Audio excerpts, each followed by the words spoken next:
Le repos en Christ, Jésus montre que c'est pour rendre facile notre passage par les portes du royaume de Dieu, qu'il est venu personnellement au sein de l'humanité afin d'enseigner comment procéder. En se désignant sous le titre de Fils de l'homme, non seulement il s'identifie à nous, mais aussi il veut encourager tous les humains à le suivre, jusque là où il veut nous emmener. Où est-ce que Jésus m'emmène-t-il? Le repos, dans lequel Jésus conduit ses enfants, est la mort de la chair. Ce repos est une révolution contre le Dieu de ce monde. C'est pourquoi nous le désignons par le terme repos de crise. Définition: le repos de crise est le repos dans lequel toutes les conditions ne sont pas réunies mais la personne tient toujours très fortement à rendre gloire à Dieu malgré ses peines. Le repos de crise est un repos dans lequel, bien que le luxe et le bien-être soient absents, la foi du croyant se nourrit de la connaissance de Christ. Jean-Baptiste et Jésus, pour ne citer que ces deux, ont tous renié le luxe et le bien-être. Bien qu'étant très jeunes, ils n'ont pas aimé leur vie pour craindre la mort.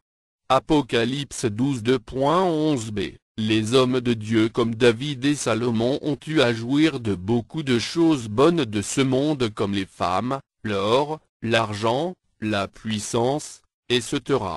Ils ont été du côté de l'opulence d'Adam.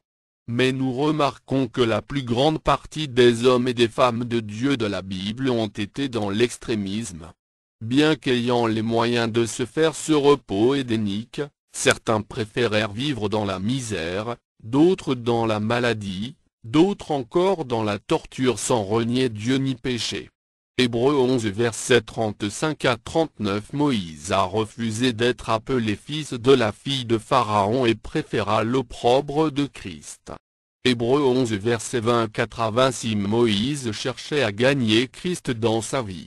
Rahab refuse son peuple qu'elle aimait, pour s'attacher à la nation de l'Éternel. Ruth a refusé de se remarier et s'attacha à une vieille servante de l'Éternel, malgré sa tendre jeunesse. Après 7 ans de foyer, Anne la prophétesse décide, après la mort de son mari, de consacrer sa vie à Dieu en demeurant dans le temple pour intercéder. Pourquoi cette jeune femme intercédait?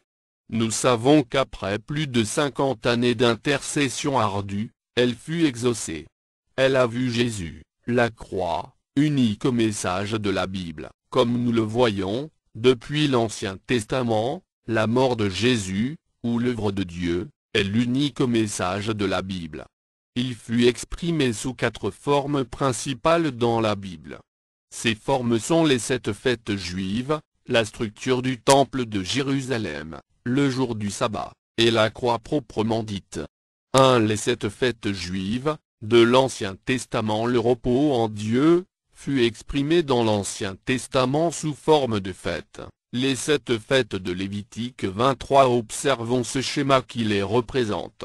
Quel serait le sens de ces images prophétiques? Nous pouvons chercher le sens pratique de ces 7 fêtes prophétiques du peuple de Dieu dans 2 Pierre 1 5 à 11. Nous schématisons ce texte par la partie I du tableau-ci. Lisons du bas vers le haut ces 3 parties du tableau et essayons de faire un rapprochement entre les différents niveaux. Les 7 fêtes de l'ancien peuple de Dieu sont un résumé très important de tout le message de l'œuvre de Dieu. Ces fêtes sont une peinture vivante de l'œuvre qui attendait Christ sur la terre. Par ces images riches en couleurs, Dieu montre son plan pour toute la race humaine de toutes les générations. C'est surtout grâce aux épîtres que nous pouvons comprendre tout ce qu'ont dit les prophètes. Ce qu'ils ont dit tous n'est rien d'autre que sur l'œuvre du Christ, la croix. La foi des apôtres était fondée sur ce message de la croix. Ce message de la mort est la chose sur laquelle toutes les fêtes, tout ce qu'Israël faisait se repose.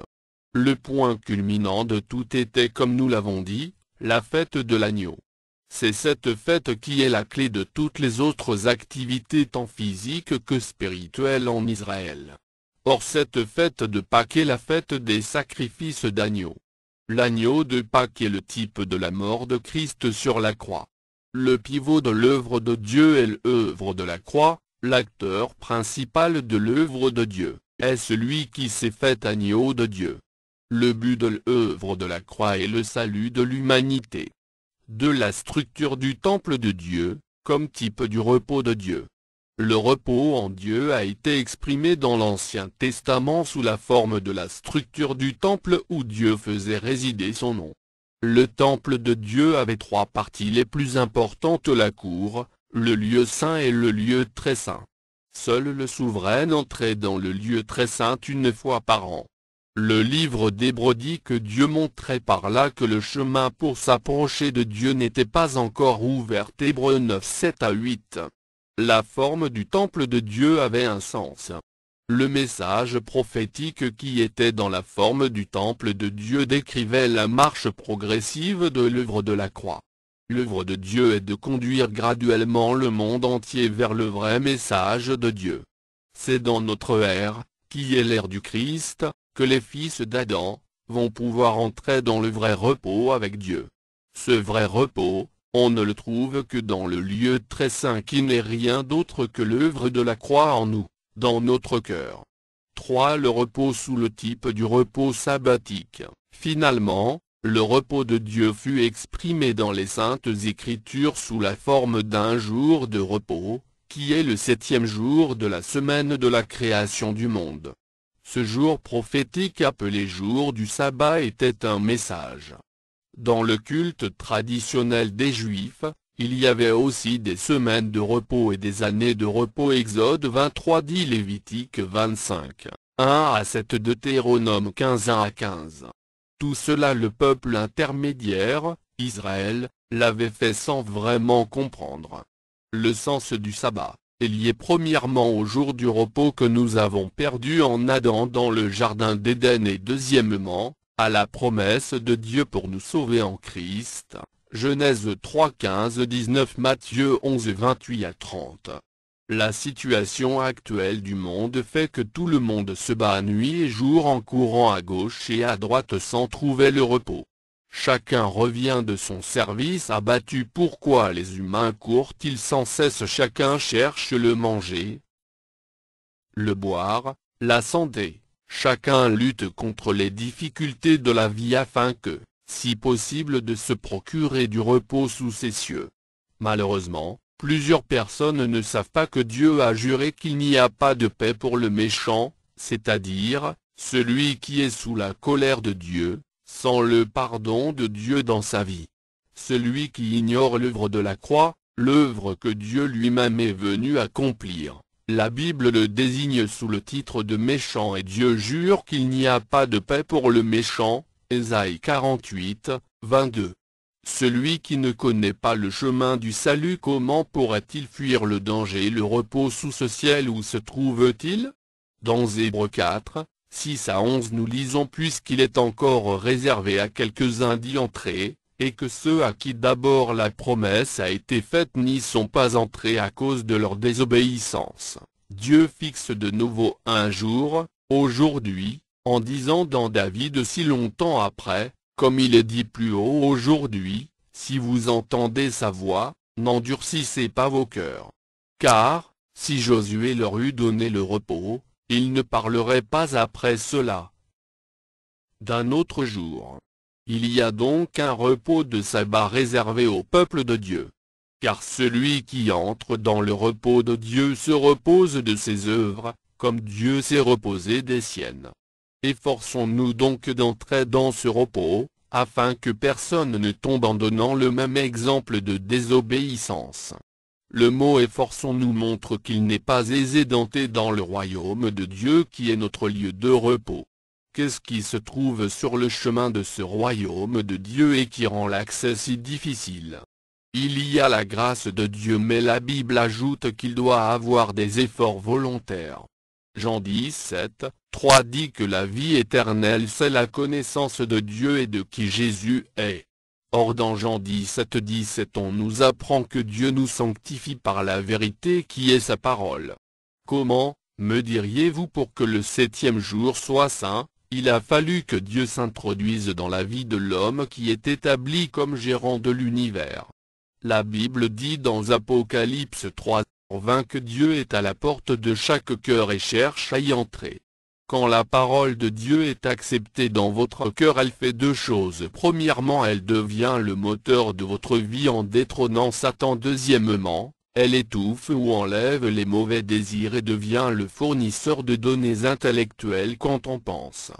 Quand la parole de Dieu demeure en vous, elle dirige votre intellect et finalement votre vie. En ce moment, on dira de vous que vous êtes saint parce que tout simplement la parole est en vous, Dieu est en vous. Celui en qui Dieu est un saint.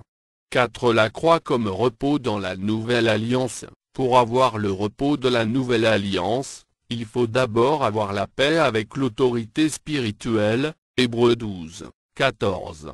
Melchizedek règne sur la justice avant de régner sur Salem. Le sens du règne de ce roi est clair ici-bas. Il faut régner d'abord sur le monde spirituel avant de régner sur le monde physique. Le contrôle sur les réalités spirituelles vient avant le contrôle sur des choses physiques. Hébreux 7, 1 à 2. Jésus dit qu'avant de piller un homme fort, réalité physique, il faut d'abord le lier et lui enlever toutes ses armes, réalité spirituelle, Matthieu 12, 29 à 30. Si quelqu'un veut vivre la vie, dans la paix et dans l'abondance, qu'il recherche d'abord la justice de Dieu. Pour marcher avec Dieu, cherchons d'abord à maîtriser la justice par la connaissance de la parole de Dieu. C'est ce que la Bible appelle l'ordre de Melchizedek. Le Seigneur donne cet ordre à tous ceux qui appartiennent au royaume. Cherchez premièrement le royaume et la justice de Dieu et toutes ces choses vous seront données par-dessus. L'ordre de Melchizedek, Hébreux 5, 10, est le même que celui que nous avons reçu de Dieu en Jésus-Christ. Allez, faites de toutes les nations des disciples, les baptisant au nom du Père, du Fils et du Saint-Esprit. Il faut être d'abord disciple de Jésus-Christ avant d'avoir ce qu'il donne. Ce que les évangélistes appellent grande commission, rares sont les chrétiens qui l'ont vraiment compris. Bien que cela sonne à les faire, ce n'est pas nous qui allons faire de nos semblables des disciples de Christ. Dieu ne nous a pas demandé de faire nos disciples mais ses disciples. Ceux et celles qui vont accepter entrer dans sa mort et son ensevelissement, afin d'avoir part à sa vie de résurrection, seront effectivement ses disciples. C'est l'œuvre de Dieu en nous qui agira au travers de nous pour sauver le monde. Notre part dans la grande commission, ce n'est pas d'aller seulement, mais premièrement, il faut être uni avec Jésus-Christ dans sa mort et dans sa résurrection. C'est dans cet état que le travail de notre âme va agir sur la vie de ceux qui nous regardent comme des modèles du royaume de Dieu. Nous devons être des porteurs de la grâce de Dieu vers le monde perdu. Nous devons porter l'odeur du Christ, l'odeur de vie donnant la vie, avant de pouvoir sauver les autres. C'est tout ce que Dieu attend de nous pour qu'il agisse. En nous rendant disponibles pour Dieu, nous participons à la grande commission, qui veut qu'on donne la chance à tous les humains au moins une fois, de vivre à l'image de Melchizedek afin de pouvoir régner sur Salem. Le royaume de Dieu est le royaume de paix, Salem. Le Fils de l'homme doit être maître du sabbat, la loi divine. Marc 2, 28 Hébreux 7, 1 à 4. Quand est-ce que le chrétien peut avoir vraiment en lui la puissance de Dieu, et la vivre permanemment? Pour avoir le pouvoir total sur le monde, il faut maîtriser le monde spirituel. Or nous savons que tant que la chair d'un individu est toujours forte, la personne est toujours redevable au diable. L'ordre de Melchizedek veut que la chair soit dominée et détruite avant que ne vienne la gloire de l'esprit. Les deux ne coexistent jamais. La destruction de la chair avant la gloire, c'est cela l'ordre de Melchizedek. Ceux, en effet, qui vivent selon la chair, s'affectionnent aux choses de la chair, tandis que ceux qui vivent selon l'esprit s'affectionnent aux choses de l'esprit. Et l'affection de la chair, c'est la mort, tandis que l'affection de l'esprit, c'est la vie et la paix, car l'affection de la chair est inimitié contre Dieu, parce qu'elle ne se soumet pas à la loi de Dieu, et qu'elle ne le peut même pas. Or ceux qui vivent selon la chair ne sauraient plaire à Dieu. Romains 9, 5.